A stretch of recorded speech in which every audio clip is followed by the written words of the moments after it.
오늘 발표 주제는 이 앙상블 기법에 한해 있고요. 이제 그 안에서 여러 가지 세부적인 기법도 있어서 좀 다양하게 소개를 해 드리려고 합니다. 어 앙상블 기법이라는 건 이제 여러 가지 모델을 합친다라는 뜻이에요. 앙상블이 음악회 가면 오케스트라도 막 다 같이 연주하면 앙상블이라고 하죠.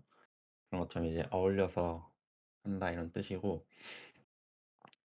이제 앙상블 기법을 얘기하려면 이게 뭘 하는 건지부 왜 필요한 건지부터 좀 얘기를 해 봐야 될 것 같은데, 항상 나오는 얘기가 이제 bias and variance가 나오죠.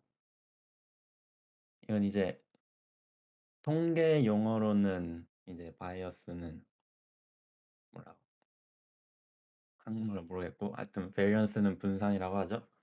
근데 이 모델의 인공지능 모델에 이제 와서는 어떤 의미로 사용이 되냐면, 일단 이 그림이 나타내고자 하는 건 뭐냐면, 이 GX라는 거는 저희가 이제 어떤 예를 들면 뭐 linear regression을 한다. 선형 회귀 분석을 한다 그러면은 그 회귀 분석이 갖고 있는 정답이 있을 거 아니에요, 정답. 그걸 이제 GX라고 표현한 거고, 이 대문자 YX는 이제 GX에 이 엡실론이 붙었죠. 이 엡실론은 에러를 나타내는 건데, 이건 이제 observation variance라고 해서 관찰에 관한 분산, 그러니까 관찰에 관해서 약간 오류가 생기는 거예요. 그러니까 예를 들면은 어떤 수치를 재는데 거기에서 발생하는 수치에 대한 오류. 저희가 수치를 뭐 키를 잰다고 했을 때도 정확한 키는 잴 수가 없잖아요. 왜냐하면 뭐 170 센티다 하면은 소수점 100만 자리까지 가도 그거는 절대적인 답이 아니니까, 그런 그런 줄일 수 없는 에러, 그런 것들을 나타내는 게 이제 이 엡실론이라고 보시면 되고, 음 그리고 이 대문자 y hat x가 이제 저희의 모델이 예측한 어떤 특정 샘플에 대해서 예측한 그 결과값이라고 보시면 됩니다. 그리고 이건 이제 모델이 예측한 결과값의 평균을 내준 거예요. expected value라고. 이거는 뭐하지? 아무튼 평균이랑 비슷한 느낌이야, 평균이랑 통계에서. 근데 이게 왜 필요하냐면은 저희가 어쨌든 어떤 모델을 가지고 어떤 데이터셋에 훈련을 시키고 예측을 한다 하면은 그거는 특정 데이터셋에 하는 거지, 그 모든 데이터에 대해서 적용한 게 아니잖아요. 그러니까 그 모델이 적용된 데이터셋에 대한 결과가 이 초록색 점이 나타내는 거고, 이 보라색 점은 그것들의 이제 평균을 낸 거를 말하는 겁니다. 그래서 이걸 왜 하냐면, 사실 이 바이어스랑 베리언스에 대해서 설명하는 그것들은 되게 많은데 이렇게 정확하게 설명하는 거는 많이 못 본 것 같아요. 그래서 이쪽 이 이제 아마 이게 UC 버클리 무슨 참고 자료 같은데, 이거를 읽어보시면 아마 되게 좋을 것 같아요. 한 번은 읽어보시면 좋을 것 같은데, 음 아무튼 여기서 말하는 내용이고, 그러니까 이 앙상블 기법에서 나오는 바이어스랑 베리언스는 이 observation variance가 아니다. 그러니까 뭐 특정에 관한 그 아까 말했던 그 키를 측정하는 데 있어서 그거에 대한 오차에 대한 variance가 아니라 이 모델 variance랑 모델 바이어스를 얘기하는 거라는 걸 일단 엄두에 두셔야 되고, 그럼 이 모델 variance랑 모델 바이어스는 이 그림상에서 어떤 거냐 했을 때, 모델 variance가 이제 이 간극이 됩니다. 그러니까 실제로 저희가 보는 데이터랑 어떤 모델이 예측한 데이터랑은 이만큼의 간격이 있어요. 총 이만큼의. 근데 그 간격을 세 가지로 나눌 수 있는 거죠. 이 절대 줄일 수 없는 이 엡실론과 이 내 모델이 예측한 거와 내 모델이 다른 데이터셋에 적용됐을 때 예측할 그런 분산도가 있겠죠? 데이터셋마다 이제 모델이 예측하는 바가 다를 테니까 그게 이거고, 이제 모델이 평균적으로 예측하는 거와 실제 그 정답지 그거 간의 간극이 이렇게 있고요. 그렇게 했을 때 모델 베리언스라는 거는 이 말 그대로 이걸 이해를 해 보시면 모델이 갖고 있는 분산, 그러니까 내 모델도 이리 튈 수 있고 저리 튈 수 있다. 그러니까 이게 되겠죠. 모델이 이리저리 튈 수 있는 거 데이터셋에 따라서. 그리고 모델 바이어스라는 거는 이제 그 모델 자체가 평균적으로 이 정답지와 얼마나 떨어져 있냐, 이거라고 보시면 될 것 같습니다. 그런 식으로 이해를 하시면 될 것 같고, 뭐 이런 수식은 사실 크게 중요하다고 보진 않고 어쨌든 느낌을 보시면. 그리고 바이어스랑 베리언스를 하면은 꼭 나오는 말이 이 트레이드 오프가 있는데, 이 바이어스랑 베리언스 자체는 같이 좋아질 수가 없는 구조예요, 이론상. 왜냐하면 수식적으로 이렇게 나오기 때문에 바이어스가 커지면은 베리언스는 자연스럽게 작아지게 되고, 근데 여기서 말하는 바이어스랑 베리언스는 아까 말했듯이 계속 모델 바이어스랑 모델 베리언스라는 걸 염두에 두셔야 되고, 여기 observation variance는 또 따로 있습니다. 그리고 이 바이어스랑 베리언스를 하면 꼭 또 나오는 말이 이 모델의 복잡도와, 네, 모델의 복잡도에 대한 얘기인데, 보통 어떻게 말하냐면 바이어스가 낮으면,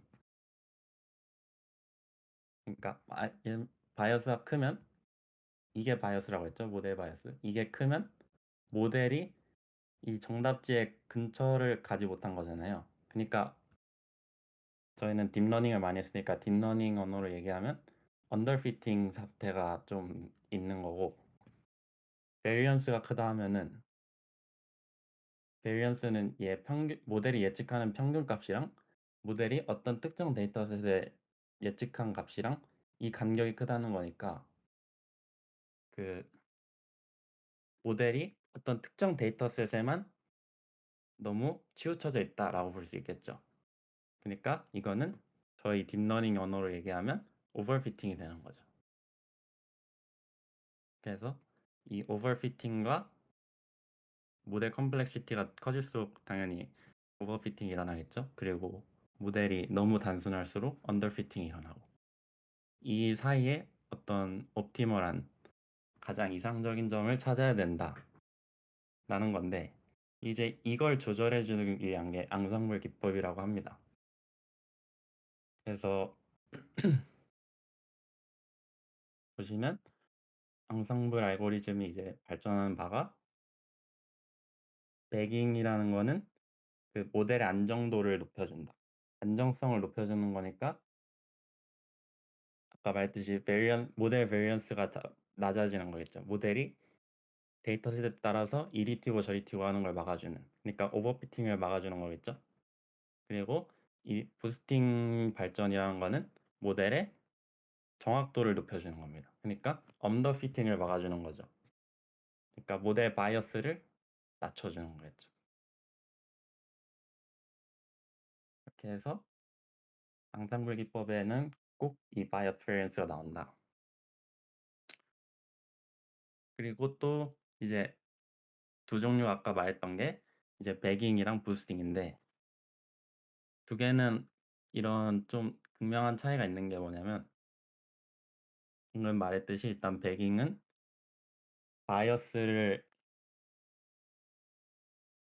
베리언스를 낮추기 위한 거예요. 그러니까 모델의 복잡도를 낮추기 위한 거. 오버피팅을 방지하기 위해서 좀 정교화를 해 준다 이런 느낌이고, 그러기 위해서 이제 랜덤 포레스트라는 같은 기법이 있는데, 이가 뭐냐면 그냥 그 의사결정 나무 디시전 트리를 랜덤 여러 개를 만든 다음에 그거에 대해서 서로 투표를 시키는 거예요. 어떤 데이터 예측을 한다 하면은 그 예측을 이제 트리가 예를 들어 뭐 100 개다 하면은 100 개에 대해서 다 입력을 시켜서 걔네들한테 뭐 투표를 한다든지 평균값을 낸다든지 하는 거고, 그래서 이 랜덤 포레스트 같은 이런 배깅의 특징 중에는 패러렐 프로세싱이 있죠. 이제 병렬적으로 훈련이 가능하고 처리도 병렬적으로 훈련이 가능한데, 이 부스팅 같은 경우에는 일단은 부스팅은 이 바이어스를 낮춰주는 거랬죠. 그러니까 모델 복잡도를 높이지만 그만큼 정확도 자체는 올라가고, 근데 아까 말했듯이 그러면 오버피팅 확률이 올라가겠죠. 근데 아무튼 이 부스팅 알고리즘 자체가 그 계속 기억하셔야 될 게, 어떤 모델 하나를 놓고 그 모델이 예측하게 한 다음에 그 모델이 틀린 결과를 좀 더 집중적으로 해서 그다음에 또 훈련을 시키고, 그다음에 지금까지 훈련된 모델들의 결과 중에서 그 모델들이 잘 맞추지 못한 그 샘플들을 좀 더 집중적으로 그다음 모델을 훈련시키고, 이런 과정을 거치는 게 부스팅이다 보니까 이거는 병렬적으로 훈련이 불가능하다는 단점이 있어요. 그래서 가장 큰 차이점으로는 배깅은 parallel processing이 있고 부스팅은 sequential processing이다. 배깅이라는 건 bootstrap aggregating의 이제 줄임말이고, bootstrap이라는 거는 그냥 이렇게 뽑는 거야. 무작위로 뽑고 다시 집어넣고 이렇게 뽑는 거, 데이터를. 그다음에 합친다라는 거죠. 그러니까 모델들 여러 개를 부트스트랩 된 데이터셋, 그러니까 막 무작위로 뽑힌 여러 가지의 어떤 부분집합, 데이터의 부분집합들에서 훈련시킨 다음에 그 모델들의 성능을 평가할 때 그 모델들의 의견을 다 조율해서 합친다, 이런 거라고 보시면 됩니다. 배깅이라는 건. 가장 대표적인 게 이제 랜덤 포레스트고, 사실 종류가 그렇게 많진 않아요. 배깅이라는 거 자체는 보통 다 그냥 뭐 예를 들어 뭐 SVM을 쓴다 그러면 뭐 배깅 SVM 해 가지고 그냥 SVM 모델 여러 개 붙여 놓은 거, 그런 게 많지 독특한 거는 사실 이 랜덤 포레스트밖에 없어요. 근데 랜덤 포레스트 자체도 그렇게 독특한 건 아니에요. 그냥 데이터셋을 무작위로 뽑는데 그 와중에 피처 자체도 무작위로 뽑는다라고 나는 차이점밖에 없어요, 그냥 일반적인 배깅과 했을 때. 그래서 베리언스를 낮춰준다. 모델의 복잡도를 낮춰준다. 그 여러 모델들의 결과를 평균 내거나, 또는 이런 majority voting이라는 말도 나거든요. 이제 분류 작업에서는 다수결 이런 걸로 해서 여러 개의 의견을 조율함으로써 정교화를 시킨다 보시면 되고, 부스팅이라는 거는 말 그대로 부스트, 뭔가 좀 성능을 업그레이드 시키는 것 같은 느낌이잖아요. 그러니까 모델 복잡도를 올리고 좀 더 정확한 예측을 할 수 있게 해 주는, Adder Boost, Gradient Boost, XG Boost, 이렇게 세 가지 정도가 있다고 보시면 됩니다. 네. 여기까지가 양상불 기법에 대한 그 서론이었고,